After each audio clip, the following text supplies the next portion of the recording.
The productions in this volume indicate a power, though, to do something more. With the exception of The Raven, which you so aptly recited, the rest seemed chiefly to show your writer's artistic skill. It is in itself a rare and finished poem. The rest are but fragments, fits upon the lyre, which leave us wishing for something more to desire. These are trifles, republished chiefly with the intent to redeem them from the many changes or improvements they have made while undergoing the rounds of the press. That's all.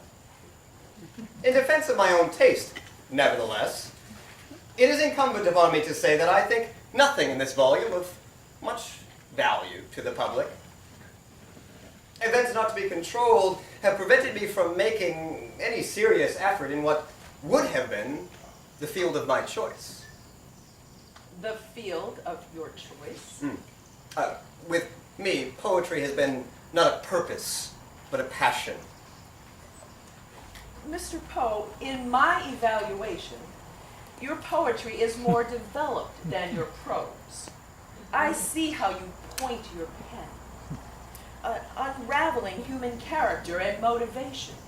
In many ways, I find your talent strikingly similar to that of Mr. Hawthorne's, in that you each are able to glimpse the ambiguities of male, female, and contrast, shades of dark and light, to allow the reader to enter into this world.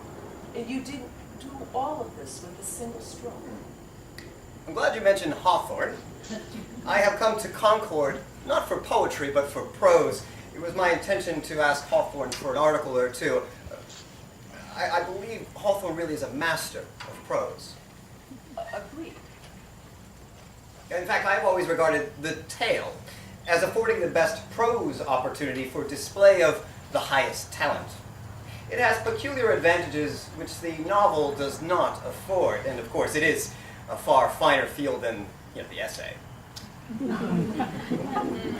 So what is your view of Mr. Hawthorne's work? The style of Mr. Hawthorne is purity itself. His tone is singularly effective, wild, plaintive, thoughtful, and in full accordance with his themes. His originality is remarkable, and that trait alone would ensure him at least my warmest regard and commendation. Upon the whole, I look upon Mr. Hawthorne as one of the few men of indisputable genius to whom our country has as yet given birth. And one of his twice-told tales. It is peculiar and not original. I seem to believe that Mr. Hawthorne has been infected by a disease traveling through Concord, something called transcendentalism.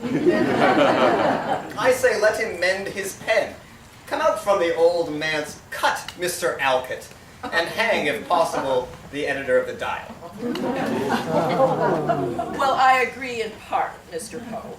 From my experience, neither Mr. Alcott nor the Reverend Theodore Parker ever fully appreciated my efforts of editorship at the Dial.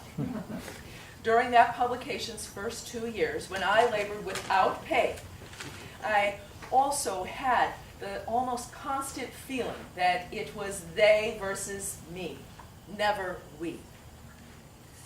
Well, I wouldn't take it personally. Oh, I tried not to. I did. The Transcendentalists are better called the Crazyites.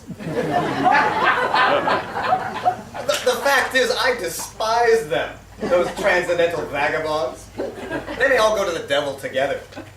They could not define their own position, and it cannot be expected that I can define them exactly. I wish you would come down upon them. They are getting worse and worse, and pretend not to be aware that there are any literary people outside of Boston. Well, Mr. Poe, what I advance in my writing is a vital reformulation of Emerson's transcendentalist alchemy, so that the feminine principle, which is now incarcerated, be liberated from its societal constraints so that it may be reunited with the masculine principle. Thus, a social harmony, a true ravishing soul, a central soul, if you will, can emerge with the balanced spiritual energies, and this ravishing harmony of the spheres ensue. This is the vision that I articulated in the frontispiece of my book, Woman in the 19th Century.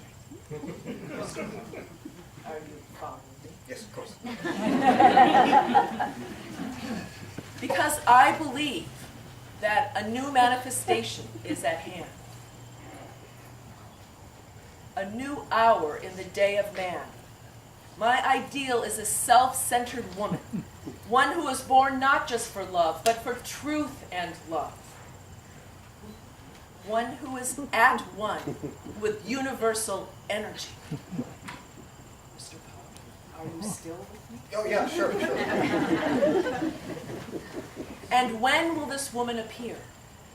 The woman who shall vindicate her birthright for all women, who shall teach us what to claim and show us how to use it. Mr. Poe, I don't believe that you are in agreement. Well, I've come to remember why our interactions are so unpleasant, Miss Fuller. Perhaps you are referring to recent incidents in New York. The one with the certain married lady, a poetess? My relationship with Mrs. Fanny Osgood was merely innocent correspondence. That was precisely my point in going to retrieve that letter. Or that set of letters. It was an entire packet of letters, so as to not further sully the lady's name, or your own. So you mean to suggest you were defending me? As if you would take my side. I was merely trying to protect New York's newest literary line. Mr. Poe, you must admit that it was indeed an odd flirtation to conduct with the impetuous Fanny Osgood, mostly on the pages of your journal. This is what caused Miss Elizabeth Elliot and myself to traipse to your house in the Bronx to demand that you relinquish those letters. Oh, is that why? Yes, indeed. Mm-hmm. You are a busybody and a detestable old maid. Edgar! Margaret! I tell you now, as I told you then, let Elizabeth Elliot worry after her own letters. How you attempt to couch your abominable behavior and social bad odor.